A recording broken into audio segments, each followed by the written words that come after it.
All right बेटा, so heading डालो आप लोग।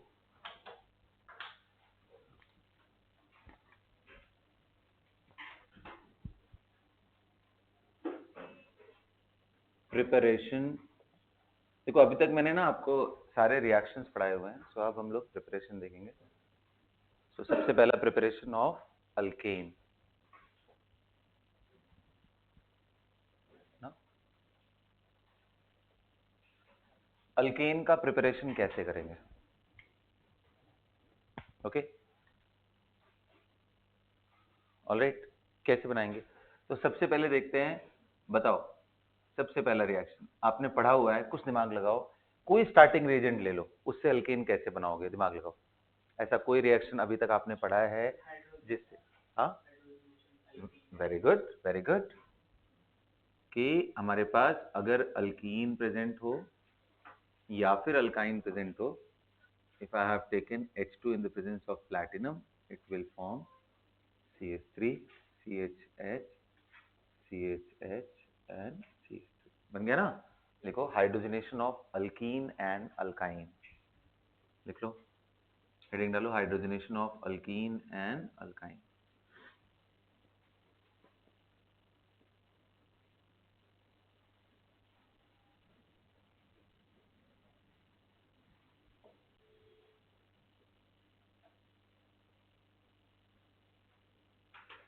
ये हो गया पहला रिएक्शन,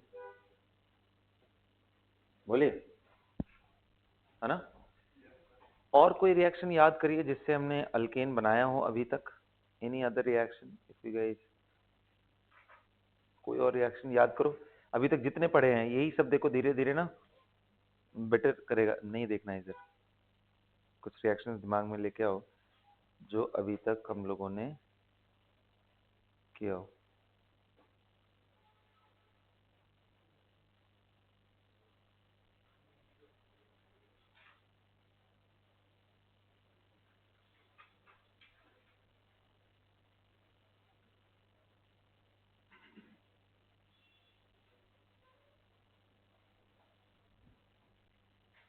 चलो ठीक है, लिखो फ्रॉम प्रिपरेशन ऑफ अल्केन, पहला किससे था? फ्रॉम अल्कीन एंड अल्काइन, यही था ना? नेक्स्ट लिखेंगे सेकंड, फ्रॉम एल्काइल हैलाइड। ये एक तरह का रिएक्शन है, दिमाग में सेट कर लो कि अगर आपके पास एल्काइल हैलाइड है, से for example you have CH3 CH2 Cl, और आप चाहते हो कि ये क्या बन जाए, CH3 CH2 H बन जाए, राइट? सो एक तो है बेटा यहाँ पे आप लिथियम एल्यूमिनियम हाइड्राइड यूज कर सकते हो, LiAlH4, यूजिंग, मतलब इसका सब केस बना लेना, यूजिंग लिथियम एल्यूमिनियम हाइड्राइड। तो ये बेसिकली क्या हो रहा है, रिडक्शन ही तो हो रहा है, using LiAlH4 lithium aluminium hydride. B, using zinc in the presence of H plus ion. देखो जब भी जिंक को H प्लस आयन के साथ लोगे तो नेसेंट हाइड्रोजन देता है बेटा ना, जिंक H प्लस आयन के साथ लोगे तो it gives nascent hydrogen H, वो H इस Cl को रिप्लेस करता है, नेसेंट हाइड्रोजन थोड़ा ज्यादा एक्टिव होते हैं, so that will replace this. Okay, एक और तरीका है converting them into organometallic compound and then उसके बाद इनको प्रोटिक सॉल्वेंट में किसी में ऐड कर देने के लिए, ठीक है? लिखो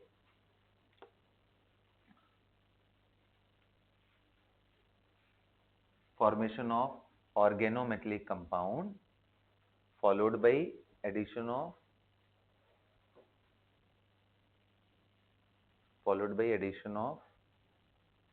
protic solvent। अगर मैं एग्जांपल आपके सामने करूं तो यहाँ पे देखो CH3 CH2 Cl था, मान लो मैंने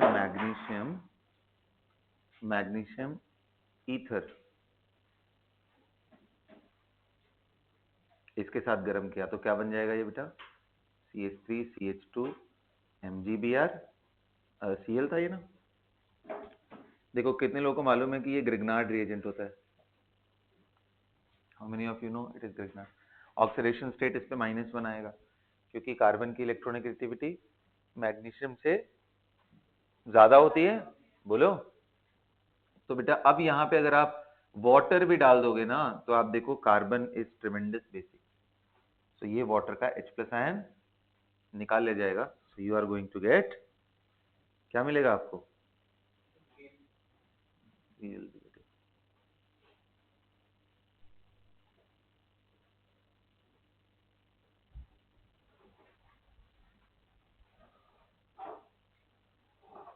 सबको समझ में आ गया? You will be getting alkane from.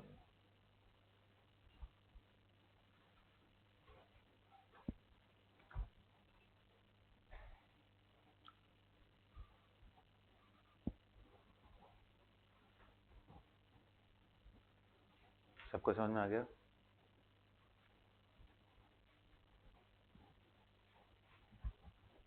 बोलिए। चलो एल्काइल हैलाइड से हो गया। इसके बाद अगला कौन सा पार्ट है?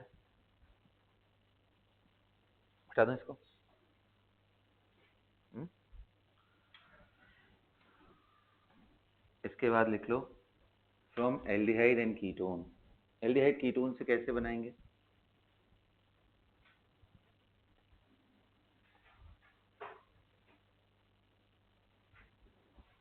From aldehyde and ketone.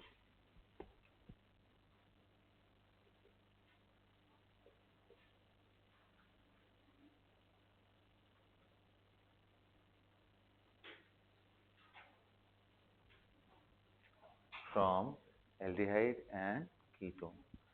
क्या है एल्डिहाइड एंड कीटोन से कैसे बनाते हैं? तो आप ये ले लो,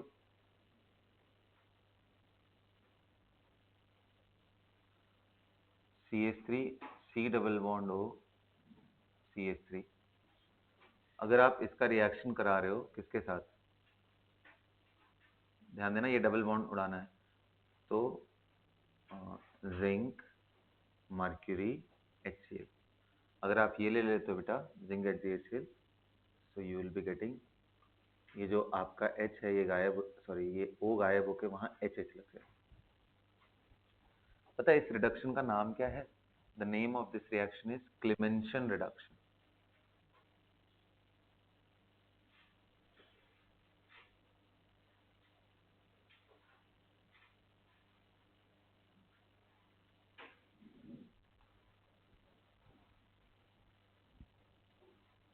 इट इज क्लेमेंशन रिडक्शन। ठीक है, दिस इज। एक और रिएक्शन है जिसको वुल्फ किश्नर रिडक्शन बोलते हैं।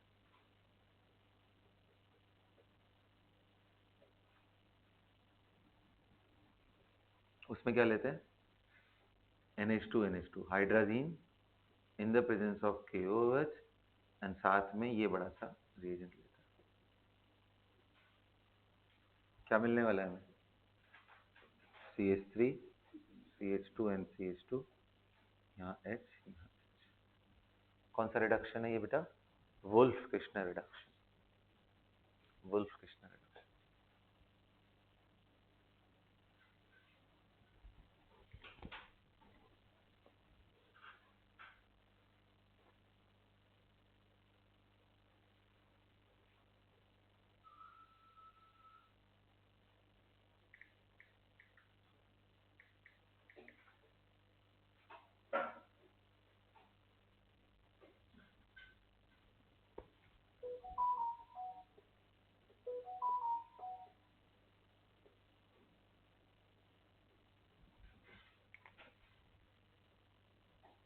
Wolf Kishner reduction.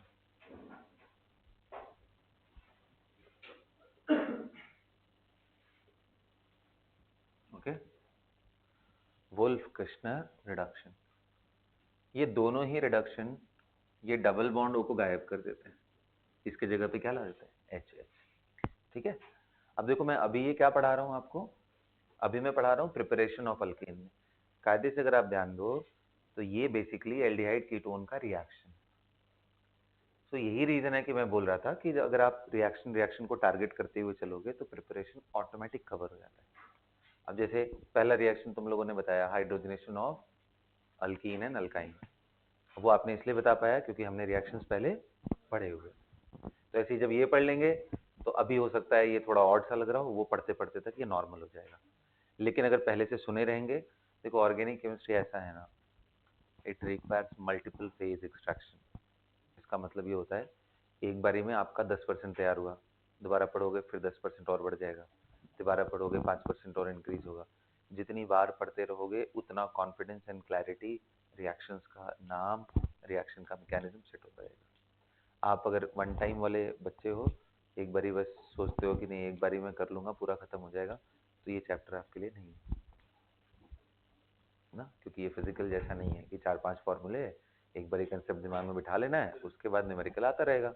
तो ऐसा नहीं है, इसके अंदर आपको बार बार पढ़ने की जरूरत पड़ेगी तो जाकर के ये याद ना। तो इसलिए ये बिल्कुल जब आपको टाइम मिले, क्लास के बीच में टाइम मिले, 2 लेक्चर के बीच में टाइम मिल रहा है, जब भी मिल रहा है, अगर आप एक डिवोटेड स्टूडेंट हो कि नहीं आपको पढ़ना है, तो आप ऑर्गेनिक केमिस्ट्री के चाहे 5 पन्ना ही रिवाइज करो, लेकिन रिवाइज करो ना। देखो यार, मैंने आपको समझाया है, कुछ बच्चे होते हैं ना वो एकदम जब तक सेलेक्टिव टाइम नहीं मिल रहा है बैठ करके वो पढ़ने की आदत नहीं होती, और कुछ ऐसे हैं जो बीच में 20 मिनट का उनको कैब में भी कहीं जाना है ना, तो उनके पास नोटबुक है, वो 20 मिनट वो भी यूज कर लें, तो 20 मिनट में वो रिवाइज करके बाकी जब घर पहुंचेंगे तो वो प्रॉब्लम की प्रैक्टिस करेंगे। समझ आ रहा है मैं क्या बोलना चाह रहा हूँ? आपको टाइम को अच्छे से यूटिलाइज करना पड़ेगा, टाइम सेंस होना चाहिए, एक स्टूडेंट के ये कैरेक्टर में आता है। आप एक अच्छे स्टूडेंट तभी हो जब आप टाइम को बहुत ज्यादा वैल्यू देते हो, ये नहीं कि बस एक जगह निकल गए और फिर अब ध्यान भी नहीं रहा कि मेरे को क्या करना है क्या नहीं करना है, बस वो टाइम पास करके, क्योंकि वही एक चीज है अभी आपके पास ना। ठीक है, और चेज तो हमेशा हमेशा यही करना है कि भाई एक एक रिएक्शन जितने भी दिए हों ये सब ध्यान में हो जाए। आगे बढ़ते हैं, चलो।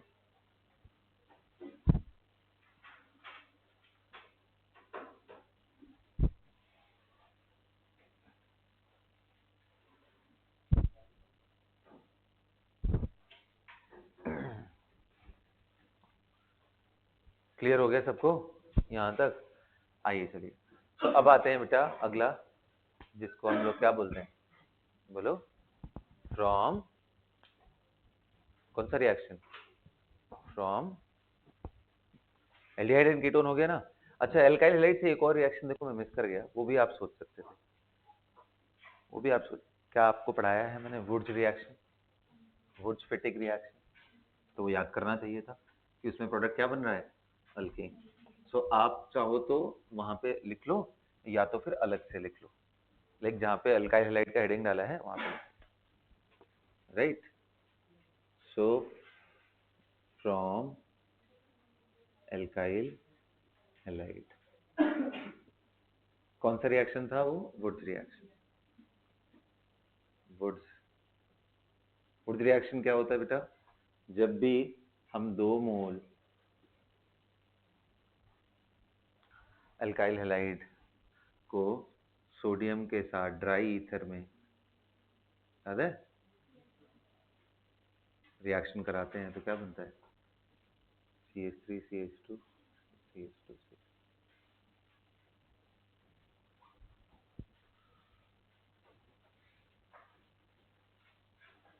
ओके।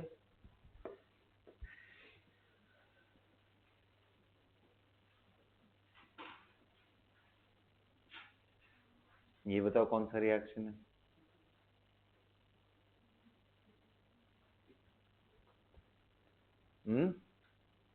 वुड्स फिटिक,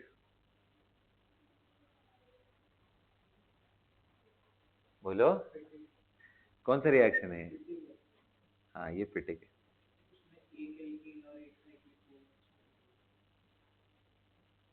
नाम क्या है इसका?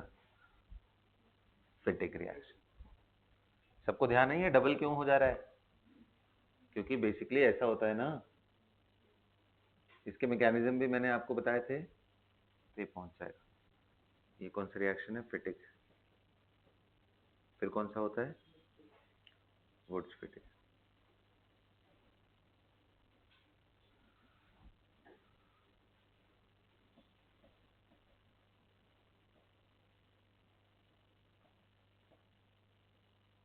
तो आई होप आपको ये क्लैरिटी आ रही है कि हमें क्या करना है एग्जैक्टली ना।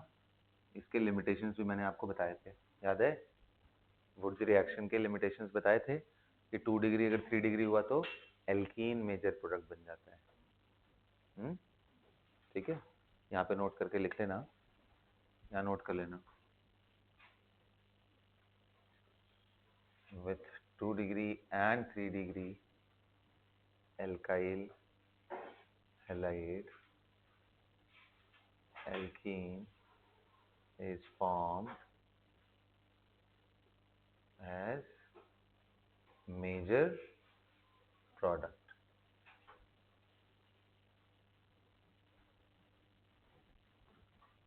Alkene is formed as major product.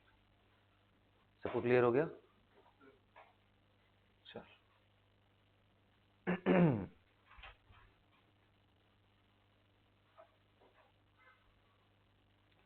Clear है ना ये? चलो 2 degree and 3 degree alkyl halide alkene is formed as the major product. अब इसके अंदर अगर मैं एग्जांपल दूं, CH3 CCH3 and CH3, मैं यहाँ पे क्या कर लूँ?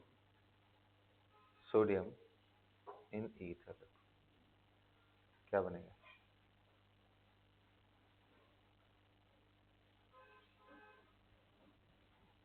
ये एल्कीन बन जाता है। At the same time disproportionate होता है तो अल्केन भी बनता है। मतलब एक बारी H और Cl निकलेंगे और H जाके दूसरे क्लोरीन को हटा देंगे। Understood? Sodium in dry ether, इस तरह से रिएक्शन होगा। क्या बनते हैं इसके अंदर इंटरमीडिएट? कार्बन आयन भी एंड रेडिकल भी। मैंने दोनों तरीके से बताया था ना, तो लिख लेना यहाँ पे, carbon ion and radical both are formed as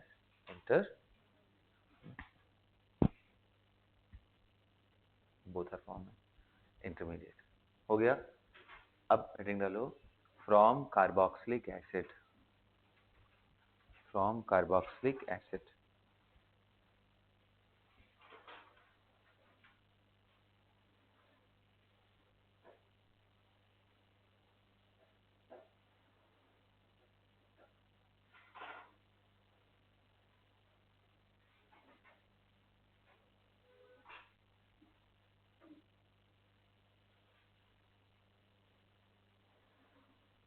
from carboxylic acid.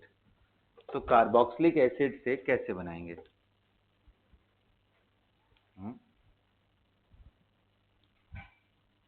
चलो मैं नाम लिख रहा हूँ रिएक्शन का, बताना मैंने पढ़ाया है या नहीं। क्या मैंने कोल्स इलेक्ट्रोलाइसिस पढ़ाया है? नहीं पढ़ाया। ओके, चलो लिखो, पहले लिखो कोल्स इलेक्ट्रोलाइसिस।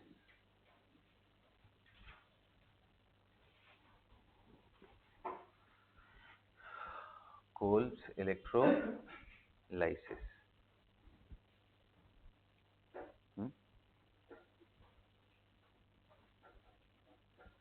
Kolbe's electrolysis. अब ये कोल्स इलेक्ट्रोलाइसिस क्या होता है? What is Kolbe's electrolysis? तो देखो इसमें बोलते हैं sodium salt of carboxylic acid when undergo electrolysis it produces alkane. कहाँ प्रोड्यूस करता है? एनोड पे। कैथोड पे कौन सी गैस आती है? Hydrogen.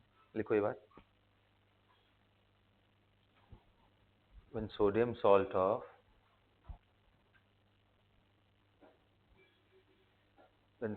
salt of carboxylic acid undergo electrolysis, when sodium salt of carboxylic acid undergo electrolysis,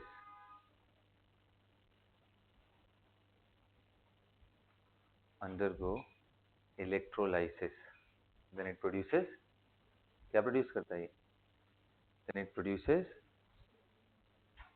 alkane, then it produces alkane. अब देखो मैं थोड़ा सा आपको यहाँ पे राइट साइड मैं ऐसे डायग्राम बनाऊंगा जो कि बहुत जरूरी है आपके रेफरेंस के लिए।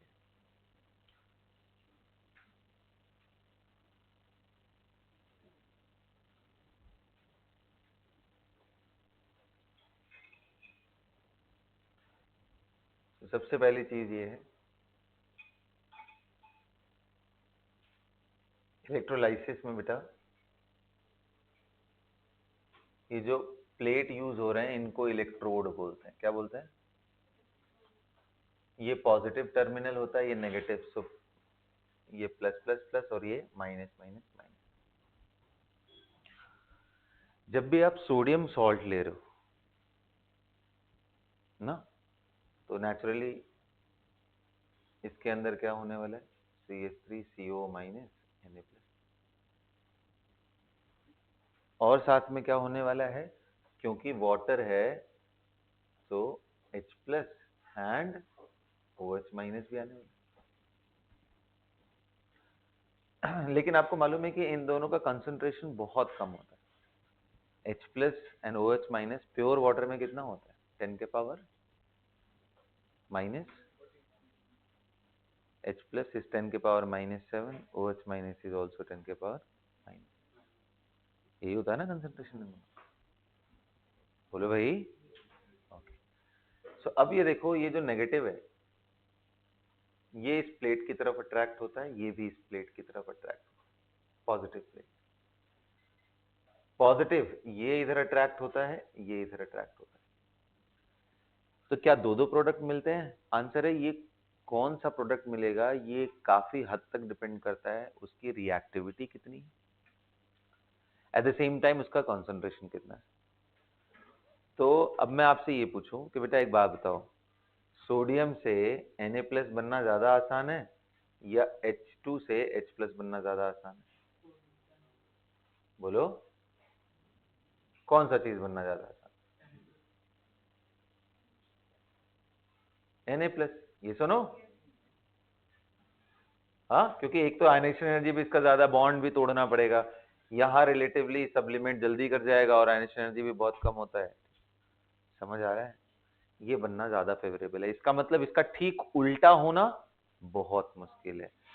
तो जितने एक्टिव मेटल्स हैं एक्वस सॉल्यूशन में, अगर उनका मेटल आयन होता है तो वो इलेक्ट्रोड पे नहीं जा पाता है अच्छे से, मतलब तो ये नहीं करेंगे, इसको करेंगे। और नेगेटिव आयंस में बेटा कंसंट्रेशन डिपेंडेंट है। देखो ये भी O- है, ये भी O-, फर्क बस इतना है कि वो OH- है, ये CO।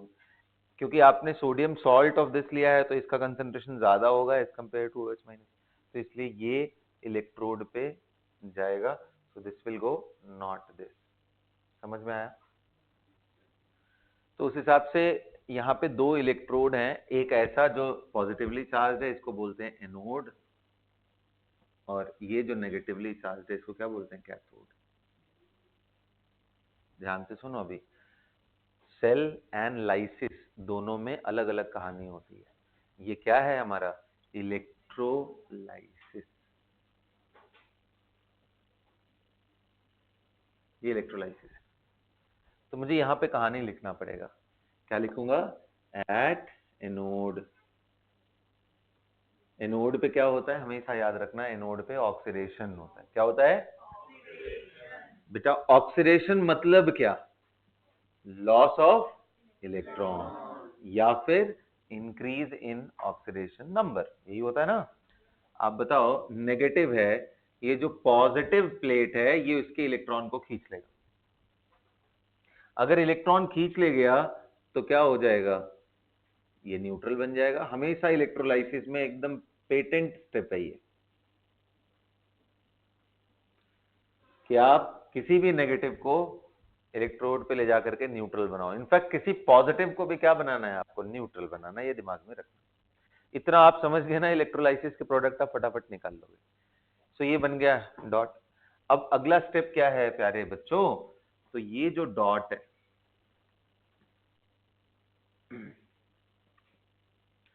इसमें देखो क्या ऑक्सीजन की जिंदगी खतरे में लग रही है? क्यों लग रही है खतरे में? 7 इलेक्ट्रॉन। और इलेक्ट्रॉन डेफिशिएंट बनते ही वो तुरंत ढूंढेगा कि भाई मेरे को इलेक्ट्रॉन चाहिए, मैं नहीं जानता कहाँ से मिलने वाला है बट मेरे को चाहिए। भी कितने लोग कह रहे हैं बेचारा कार्बन जो लो इलेक्ट्रोनेगेटिव है, सेक्रीफाइस उसी को करना पड़ेगा, और ये क्या बन जाएगा और क्या निकल के आएगा? CO2।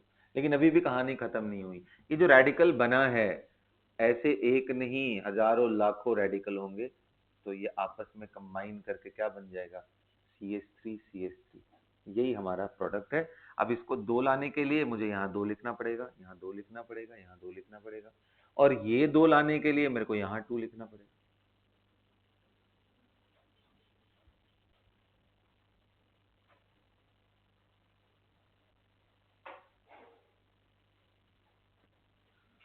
बोलिए।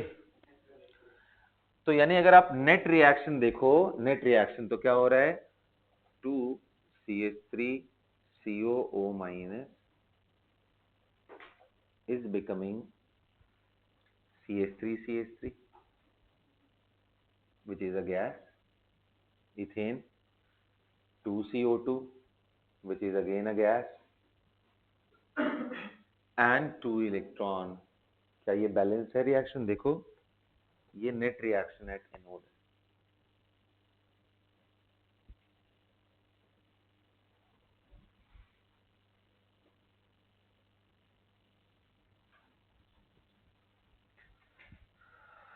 This is net reaction at anode.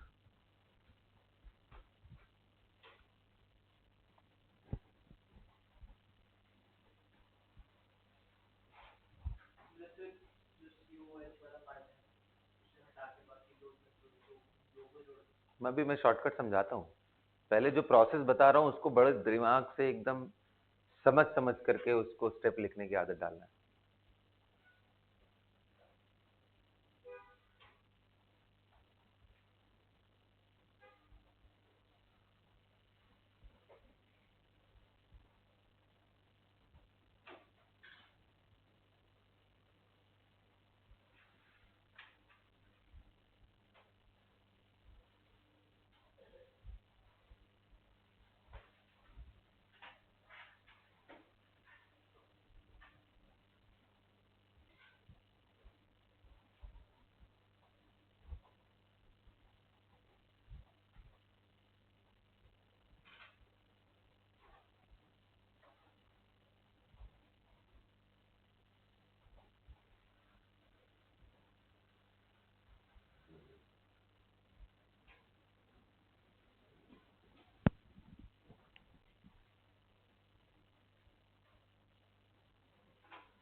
कर लिया? नोट कर लिया?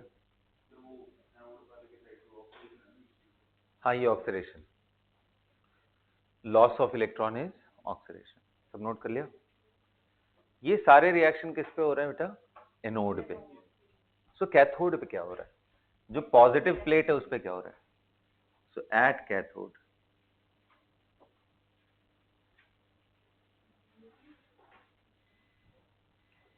सो यहां मैं 2H प्लस लेके आऊंगा और 2 इलेक्ट्रॉन उसको दे दूंगा। क्या बन जाएगा ये? H डॉट,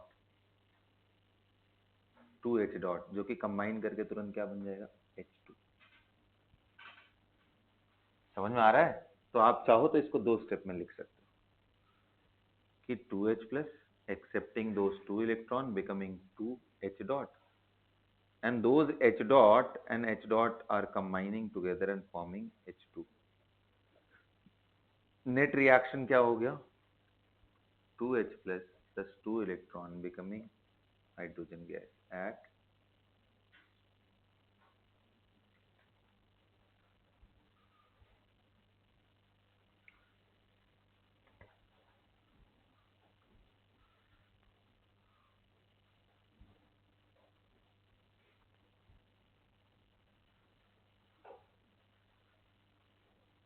बना लिया सबने?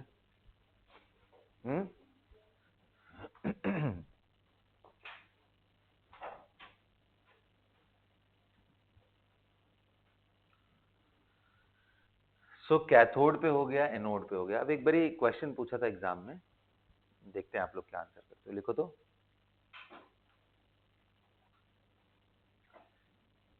if 96,500 coulomb of electricity is supplied, if 96,000 क्या चीज 96,000, हाँ जी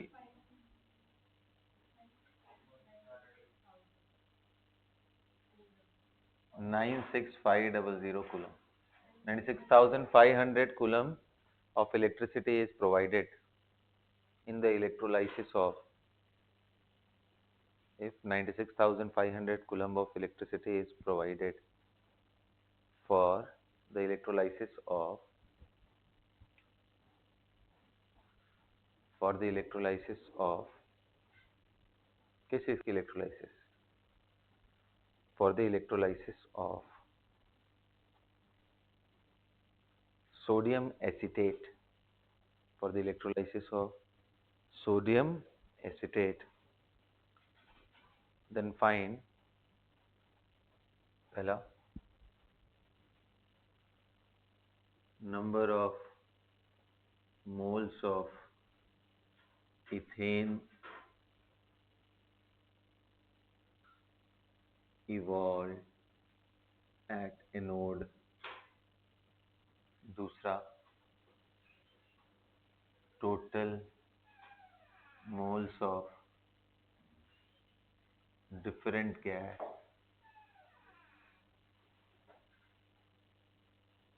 evolved at anode,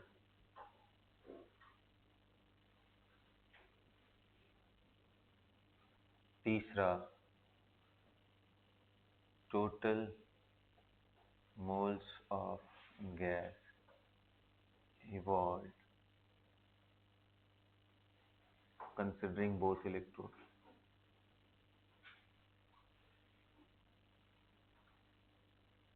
चलो भाई आंसर करो, कंसिडरिंग बोथ इलेक्ट्रोड।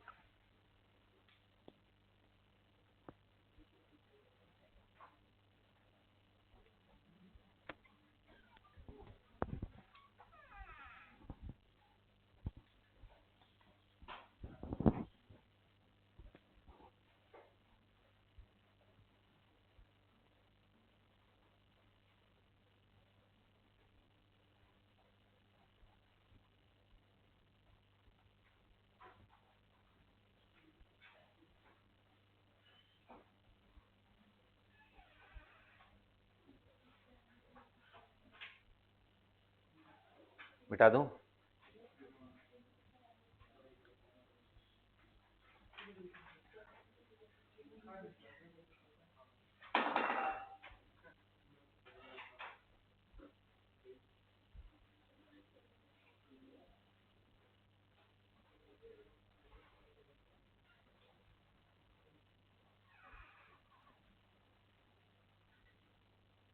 मिटा दूं?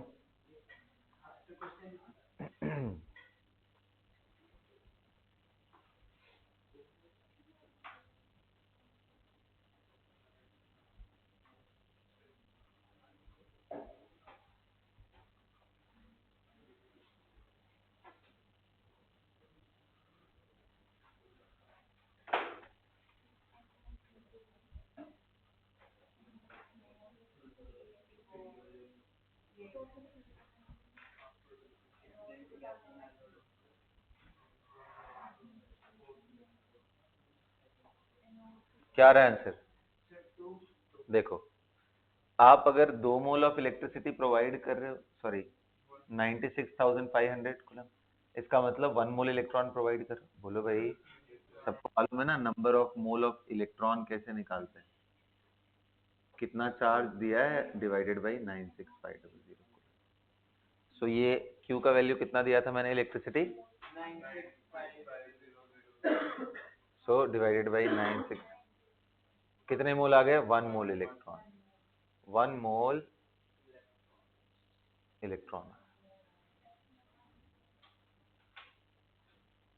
सो अगर 1 मोल इलेक्ट्रॉन आ गया, ध्यान से समझ रहे हो, if you are getting 1 mole of electron, तो यहां पे देख लो 1 मोल इलेक्ट्रॉन से कितना मोल CO2 बनेगा, 1 मोल, और कितना इथेन बनेगा, हाफ मोल। तो आंसर क्या होगा, number of mole of ethane 0.5। Total mole कितना आ जाएगा, तो 1 यहाँ और हाफ यहाँ, समझ में आ रहा है क्या, 1.5 का आ जाएगा 1.5। और कितने लोग कह रहे हैं यहाँ पे भी तो गैस, देखो सर ये भी तो गैस ही है, तो ये भी 0.5 आएगा, 2 मोल से 1 मोल गैस बन रहा है, 1 मोल इलेक्ट्रॉन से हाफ मोल बनेगा, तो 0.5। तो टोटल आंसर कितना आ जाएगा, 0.5 प्लस 1 प्लस 0.5। ये H2 है, ये CO2 है, ये इथेन है C2H6। टोटल मिला के क्या आंसर आ गया, 2 मोल। सो 1 मोल इलेक्ट्रॉन पास करोगे तो टोटल 2 मोल गैसेस आएंगे। सिर्फ इंटरनल क्वेश्चन है, बताओ इस क्वेश्चन का आंसर आप बिना मैकेनिज्म समझे नहीं दे सकते। समझ में आया? अब मैं आपको थोड़ा शॉर्टकट समझाता हूँ। शॉर्टकट ऐसे समझना है कि इतना लंबा कहानी नहीं लिखना है आपको जब भी एग्जाम आए ना, क्योंकि आपसे कौन सा क्वेश्चन पूछेगा, ऑर्गेनिक प्रोडक्ट। कौन सा प्रोडक्ट, ऑर्गेनिक प्रोडक्ट। कैसे कैसे देखेंगे ऑर्गेनिक प्रोडक्ट,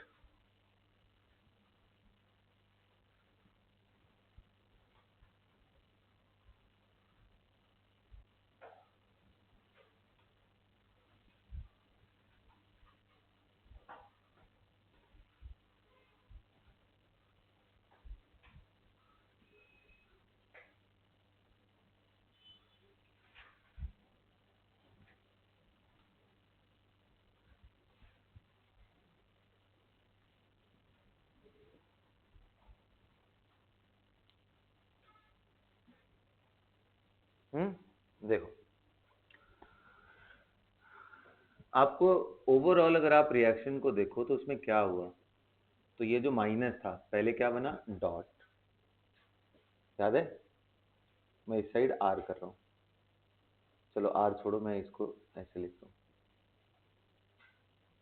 और बाद में CO2 निकल गया तो ये बन गया आर डॉट, यही ना।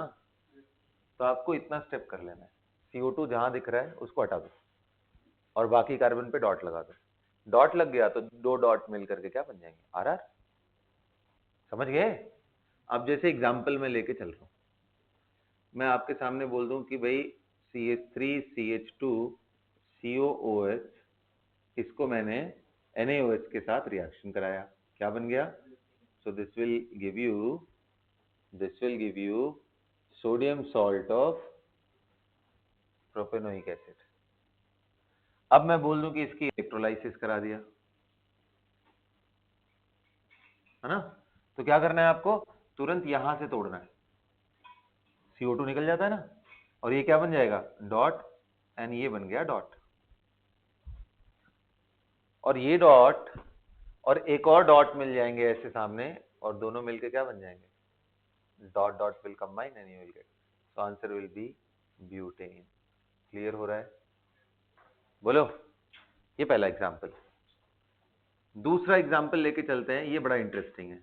आप में से कितने लोगों को याद है ये कौन सा एसिड है, अगर मैं ये OH लिखूं यहाँ,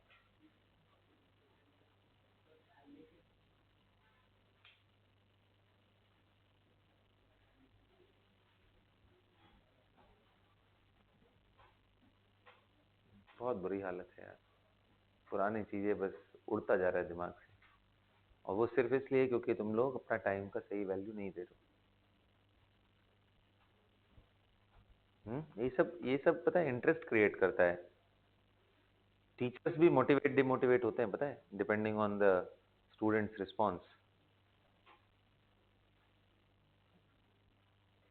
जब मुझे यही फील होगा कि मेरे पढ़ाने से कोई खास फायदा है ही नहीं, तो फिर क्या ही फायदा पढ़ाने करके, बताओ।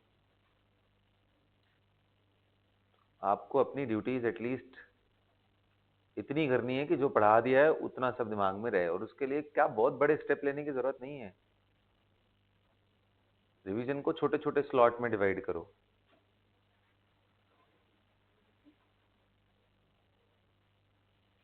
कौन सा एसिड है ये, सक्सिनिक एसिड, क्या आपको याद है oxalic acid, malonic acid, succinic acid और ये सब पढ़ाया था? हाँ, कोई एक स्टूडेंट भी नहीं है क्लास में जिसने बोला।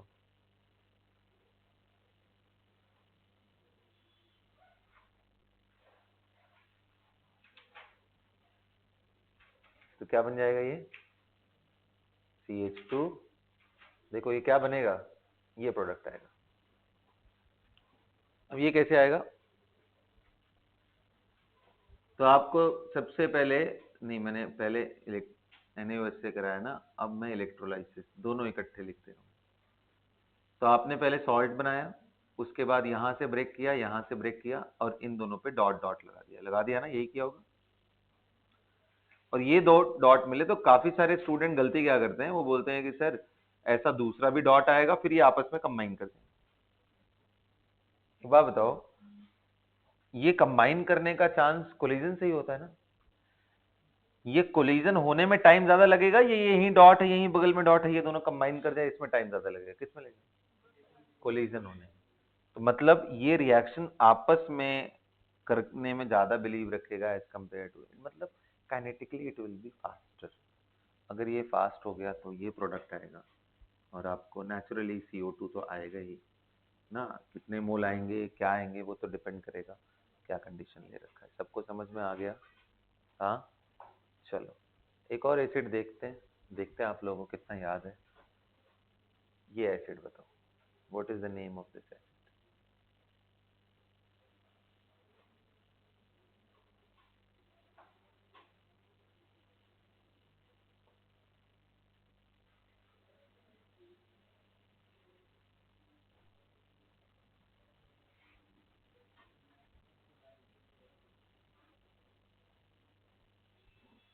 I want answer.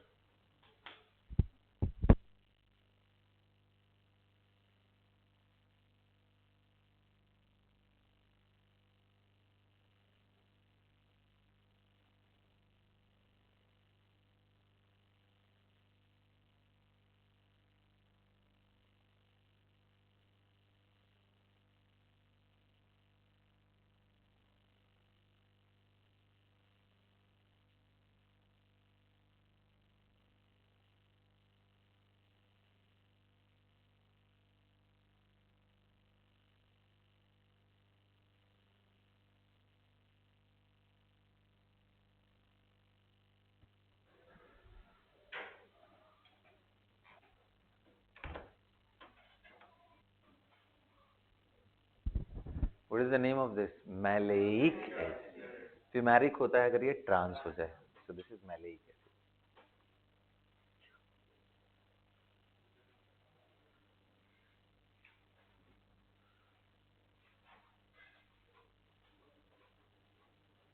ये बन जाएगा, सबको समझ आ रहा है कैसे?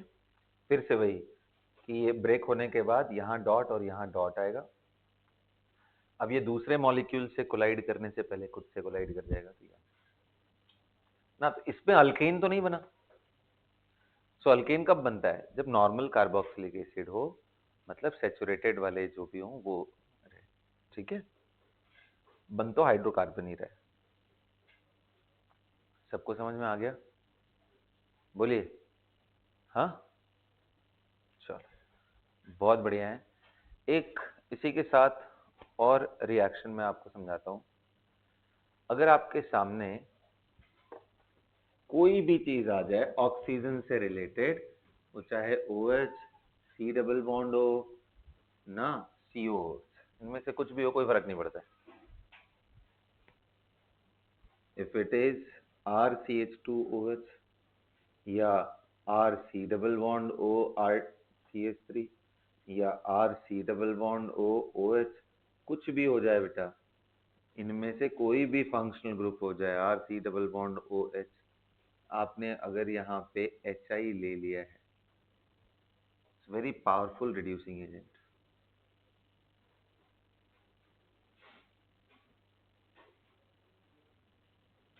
ये क्या करता है पता है? इन सभी को सीधा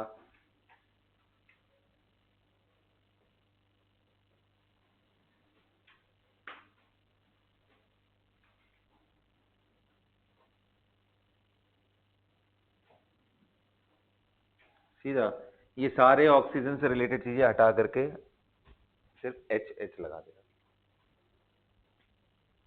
बल्कि एक बड़ा फेमस सा रिएक्शन है जो कार्बोहाइड्रेट में हम लोग पढ़ते हैं। क्या पढ़ते हैं कि आप देखो ग्लूकोज ना ऐसा होता है। अगर आप ग्लूकोज का स्टीरियोकेमिस्ट्री के हिसाब से देखो, सो नंबर 3 पे OH लेफ्ट होता है, नंबर 4 नंबर 5 सब जगह पे राइट होते हैं। This is alpha D plus glucose. अगर आप यहाँ HI डाल दो ना बेटा, तो ये N हेक्सेन में बदल जाता है।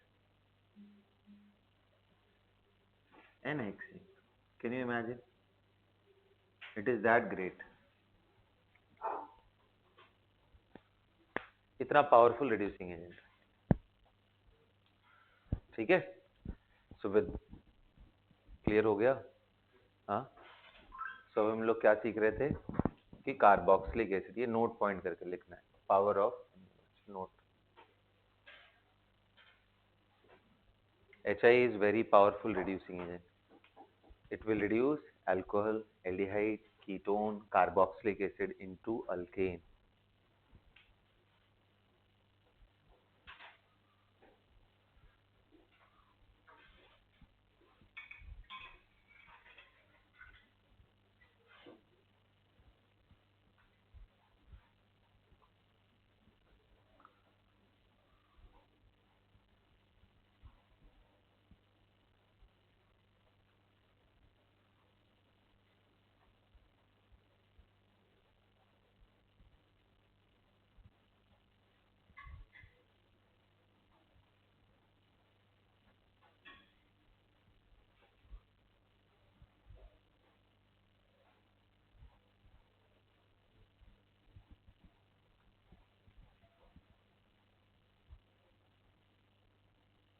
सबको समझ में आ गया?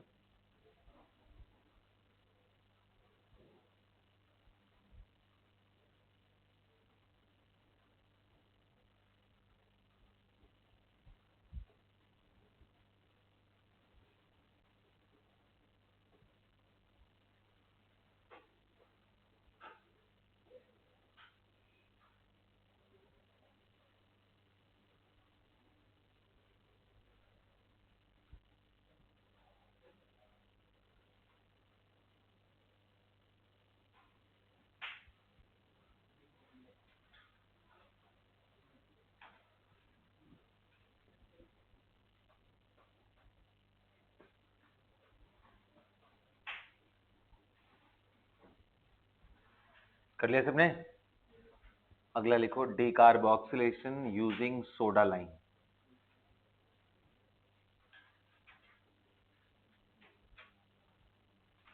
Decarboxylation using soda lime.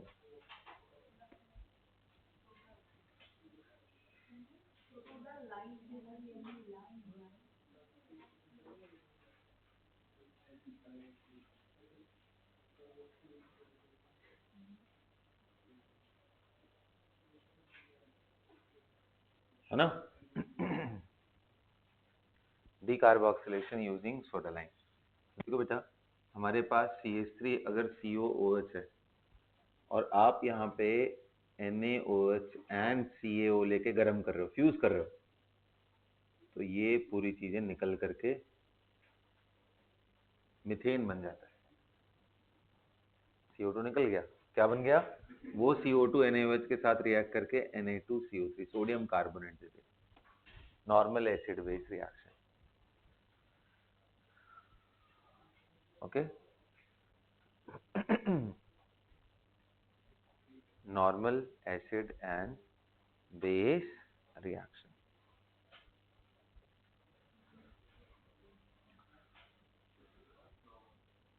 Acid base reaction.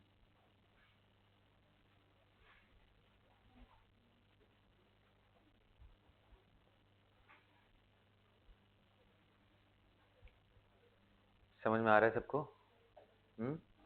CH3 C double bond OH NaOH CO लगा करके बन जाएगा। सबको क्लियर है यहाँ तक?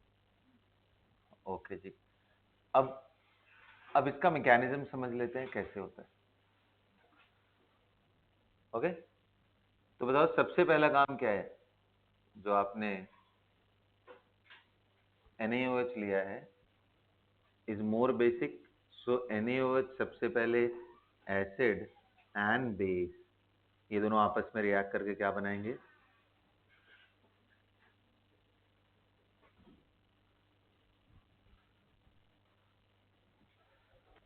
CH3 C double bond O, O minus Na plus बनाएंगे ना?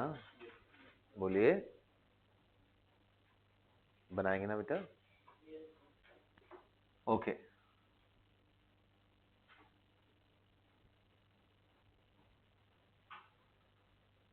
अगला स्टेप क्या होगा?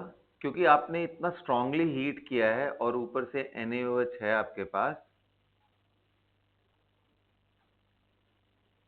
गर्म किया हुआ है, तो देखो ऑक्सीजन अगर यहां आ जाए और ये कार्बन पे नेगेटिव आ जाए, ये ध्यान देना, ये बहुत ही बड़ी बात मैं बोलने जा रहा हूं, this is a reversible step,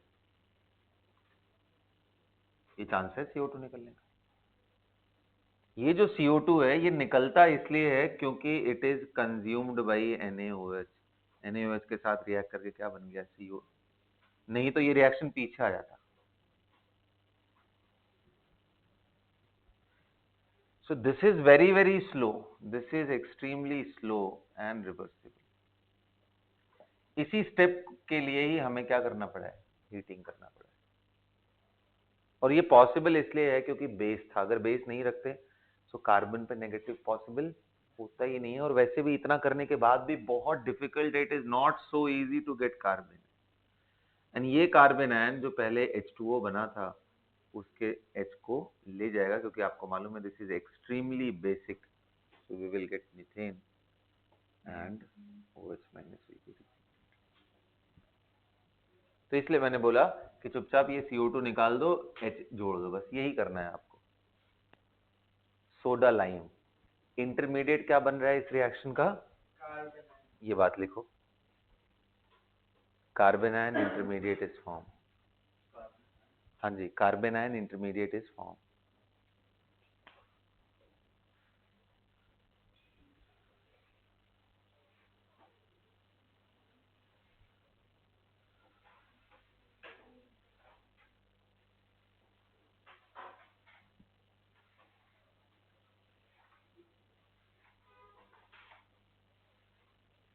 carbon ion intermediate is formed. कर लिया नोट सभी ने?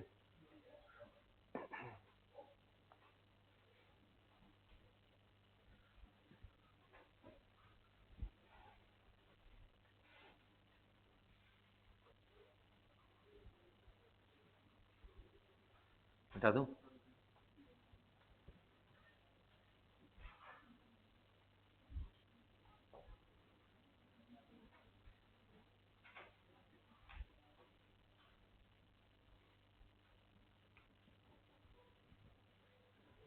अब क्वेश्चन मैं दे रहा हूं आपको, arrange the increasing order of rate of decarboxylation, rate of decarboxylation, arrange the increasing order of rate of decarboxylation reaction for the following molecules। पहला आपको दे रहा हूं A CH3 COOH, ये फर्स्ट क्वेश्चन है आपके लिए ना। दूसरा दे रहा हूं CH3 CH2 COOH, ये B है, ये A था, ये B। फिर दे रहा हूं बेटा CH3 CH CH3 and COOH, ये क्या है? C। एंड फिर क्या दे रहा हूं? CH3। अब इनमें आपको रेट बताना है, कौन सबसे फास्ट डिकार्बोक्सिलेट करेगा, this is question number 1। Number 2 में मैं दे रहा हूं CH3 CH2 COOH, ये A हो गया। B में दे रहा हूं CH2 double bond CH and COOH, ये B हो गया। फिर दे रहा हूं CH3 C triple bond C COOH, ये दे रहा हूं C। और CH3 C double bond O CH2 CO दे रहा हूँ, ये हो गया D।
ठीक है, नोट कर लिया।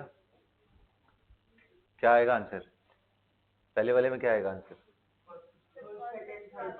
ये आएगा। क्यों ऐसा हुआ? बहुत बढ़िया, शाबाश शाबाश, मन खुश हो गया तुम लोग को ये आंसर सुन करके। अगला बता दो तो मैं और खुश हो जाऊंगा। चलो, सबसे ज्यादा क्यों? नहीं, रेजोनेंस। हाँ जी, गुड रेजोनेंस। रेजोनेंस ऐसा रेजोनेंस है कि यहाँ पे, sorry, high electronegative atom is taking negative. इससे अच्छा रेजोनेंस क्या हो सकता है ना? अच्छा, इन तीनों में बताइए ऑर्डर। इन तीनों में सबसे ज्यादा सी होगा। बिल्कुल सही। क्यों ऐसा हो रहा है? हाई इलेक्ट्रोनेगेटिविटी कैसे आया, वसुंधरा समझाओ। सोचो सोचो, कौन बताएगा? हाँ राघव बताओ। बिल्कुल, sp हाइब्रिडाइज्ड है। थोड़ी पढ़ाई करो वसुंधरा। वसुंधरा, थोड़ी पढ़ाई करोगी? हाँ। So this is more stable. बिल्कुल, कोई और लॉजिक सुनना नहीं है मुझे।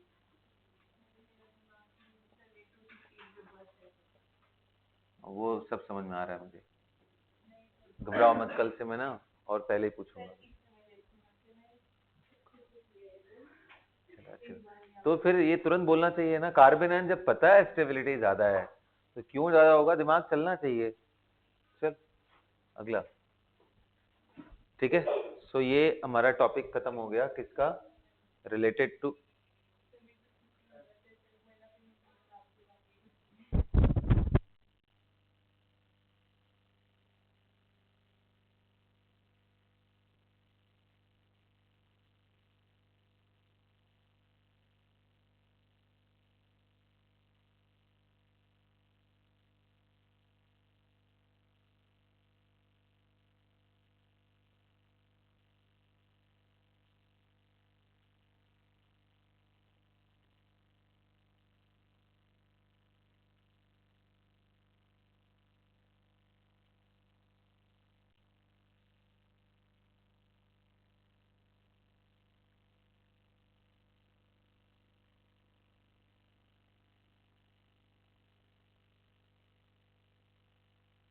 चलो हो गया। ओके, सबने नोट कर लिया? Okay great. अब इसी के साथ जितने डिकार्बोक्सिलेशन रिएक्शन थे प्रिपरेशन ऑफ अल्केन से रिलेटेड, वो सब हाँ जी बिल्कुल। आइए अगला देखते हैं। Preparation of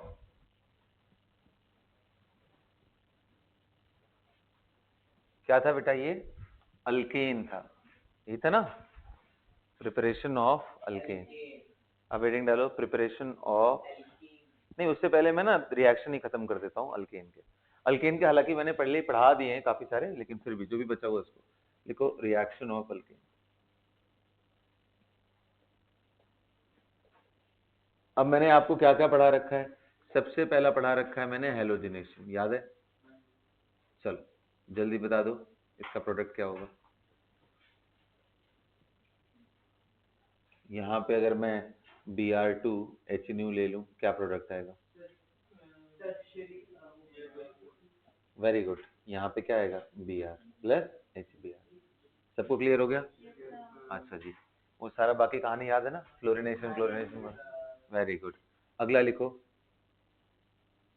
combustion.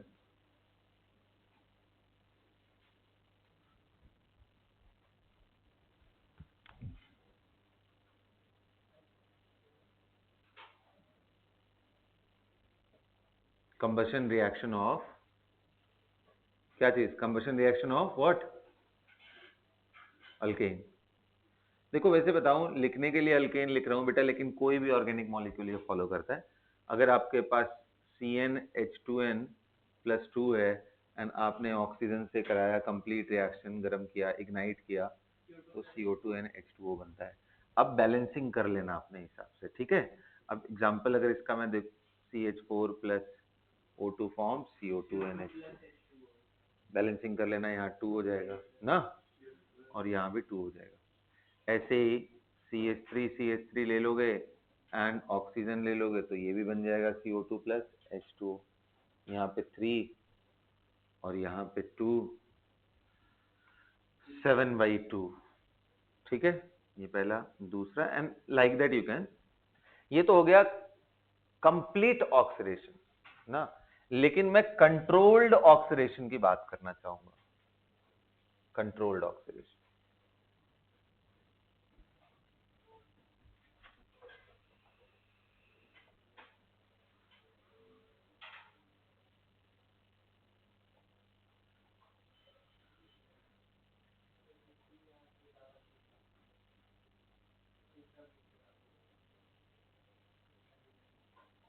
using different catalyst, controlled oxidation using different catalyst, controlled oxidation।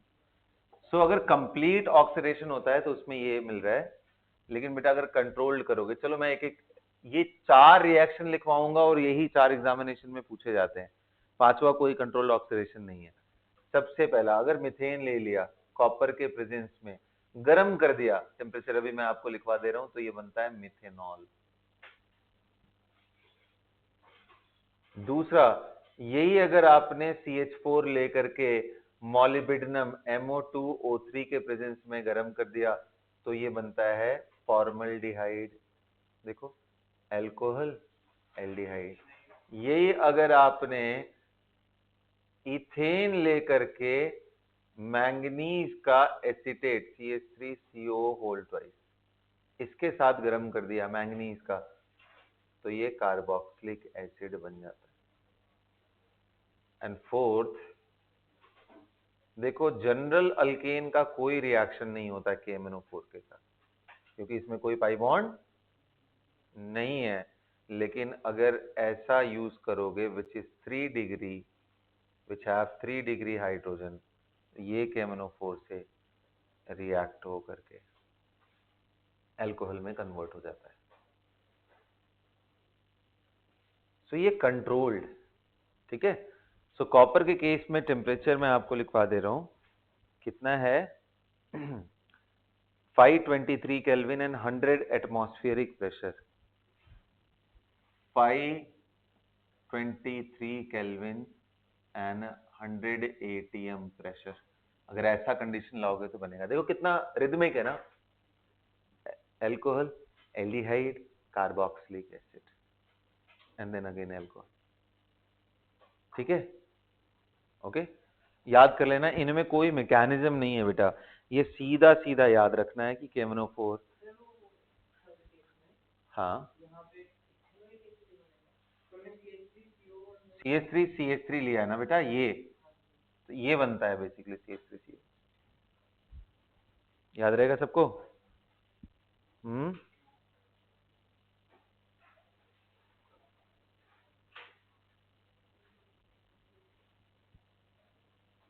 ये कंट्रोल्ड ऑक्सीडेशन है यार, इसको याद ही करना है, ठीक है। 4 रिएक्शन याद रहेंगे।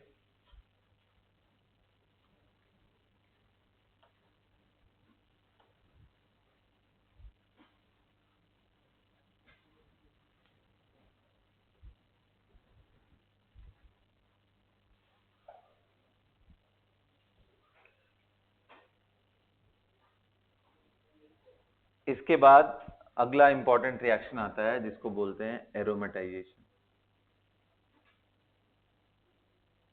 एरोमेटाइजेशन ऑफ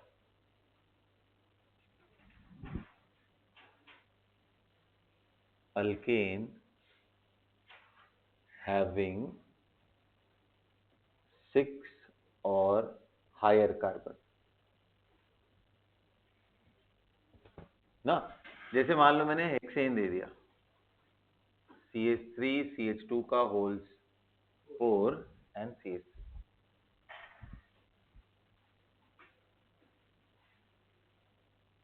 इसको सिंपली आप गर्म कर दो ना। इसको हीट करना है इन the presence of catalyst, chromium, vanadium, molybdenum, ये तीनों के प्रेजेंस में,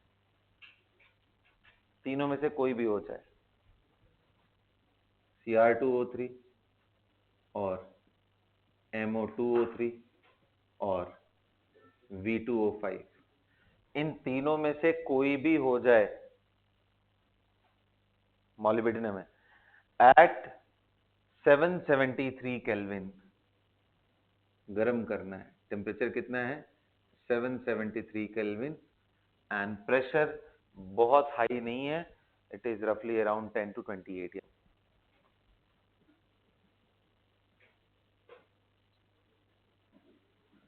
ये कंडीशन अगर आप करते हो तो ये सीधा सीधा,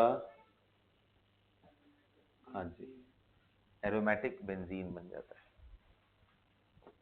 अगर ये सेम चीज बेटा मैं यहां पे ऐसा कर दूं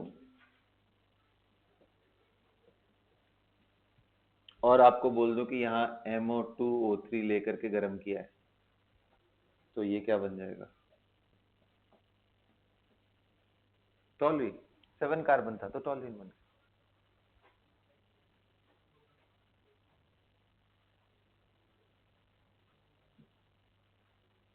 याद रहेगा सबको?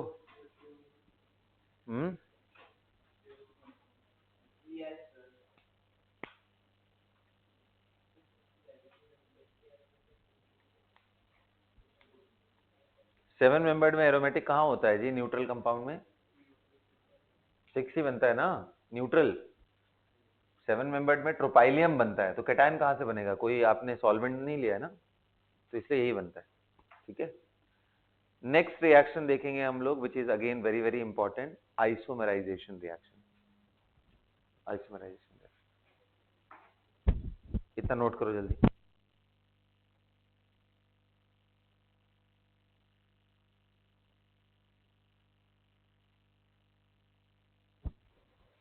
लिखिए,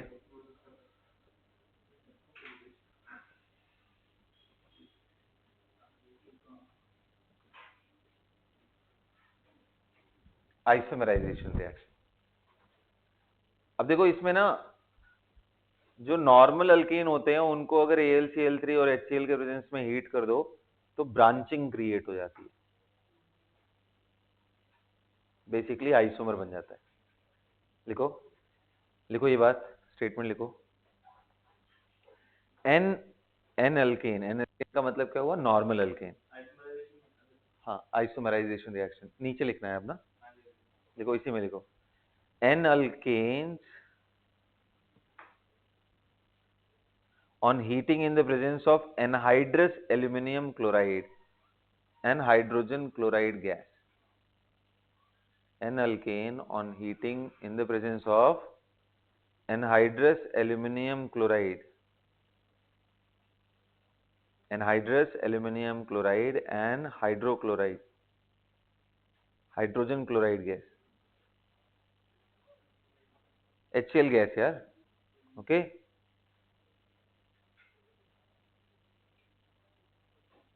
Isomerizes to branched alkane.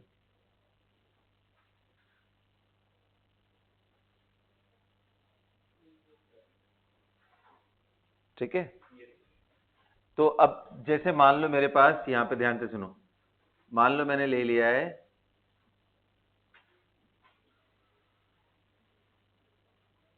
कितने कार्बन हो गए भाई? 1 2 3 4 5 6 तो अगर आप इसको सिंपली AlCl3 और HCl के प्रेजेंस में गर्म कर दो,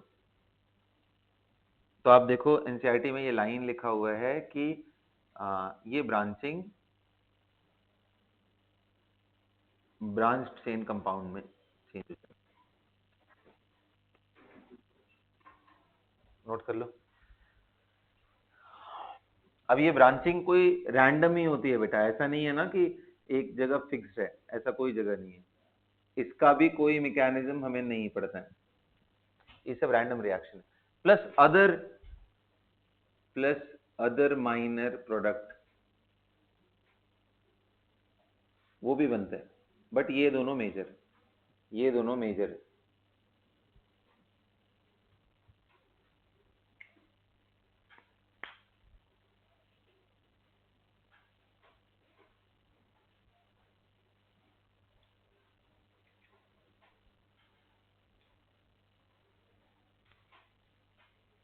याद रहेगा सबको?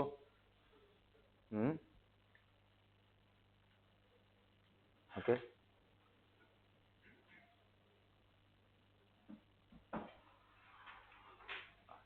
अगला लिखो, रिएक्शन विथ स्टीम।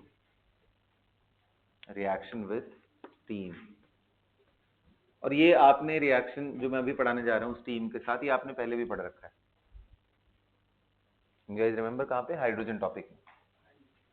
तो आपके पास अगर मान लो से फॉर एग्जांपल CH4 है और आपके पास स्टीम है ना, तो H2O होगा, ठीक है। और इसकी हीटिंग बहुत हाई टेम्परेचर पे होती है, टेम्परेचर 12,